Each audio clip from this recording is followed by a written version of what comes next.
अली मोहम्मद साहब हैं, असद कैसर साहब हैं, बहुत सारे ऐसे नाम हैं, ख़वातीन हैं, जरताज गुल है, शानदाना गुलजार हैं, उमर अयूब साहब हैं। मतलब कुछ तो ऐसा होगा, लेकिन आपने लाके चुना बैरिस्टर गौहर साहब को, उसके बाद फिर आपने बिठाया सलमान अकरम राजा साहब को। मैं आपकी बात से बिल्कुल मुत्तफिक हूँ। मैं खान साहब की इस चॉइस ऑफ लीडरशिप से बिल्कुल भी मुत्तफिक नहीं हूँ, क्योंकि मैं समझता हूँ कि खान साहब ने ये सही चॉइस नहीं की लीडरशिप की, क्योंकि बैरिस्टर गौहर के अंदर कोई हौसला या ऐसी चीज़ दम मैंने नहीं देखा। बैरिस्टर सलमान अकरम राजा के अंदर मैंने कोई पॉलिटिकल अक्यूमेंट नहीं देखा। मुझे लगता है वो पॉलिटिकल समझबूझ से ही फारिग हैं बिल्कुल। कोई मैंने पीटीआई के अंदर ऐसी तहरीक नहीं देखी जो इमरान खान को छुड़ाने के लिए हुई हो।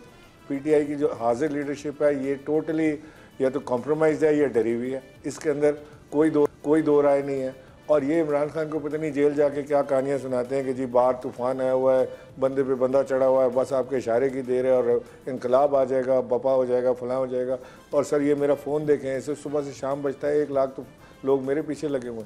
सर वैसे मैं तो ऐसे इशारा करूँ तो 1 लाख लोग रोड पर आ जाए मेरे साथ। अब क्या होना है? अब क्या होना है? 5 अगस्त का 9 मई में सजाएं होंगी। इमरान खान के पास 5 अगस्त आपके एहतजाज की कॉल। बेचैन हो रही हैं, आप एंड की तरफ जा रही हैं, ज़रा सा सुनती जाए ना।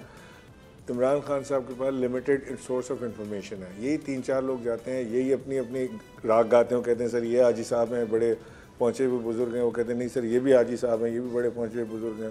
वो सब अपनी एक दूसरे की तारीफ़ें करके वहाँ से निकल आते हैं बाहर। कमेटी बना लो, इसको निकाल दो, उसको डाल दो, इसके अलावा इन्होंने कुछ नहीं करना। सब्सक्राइब करें और बेल दबाएं ताकि कोई खबर रह न जाए।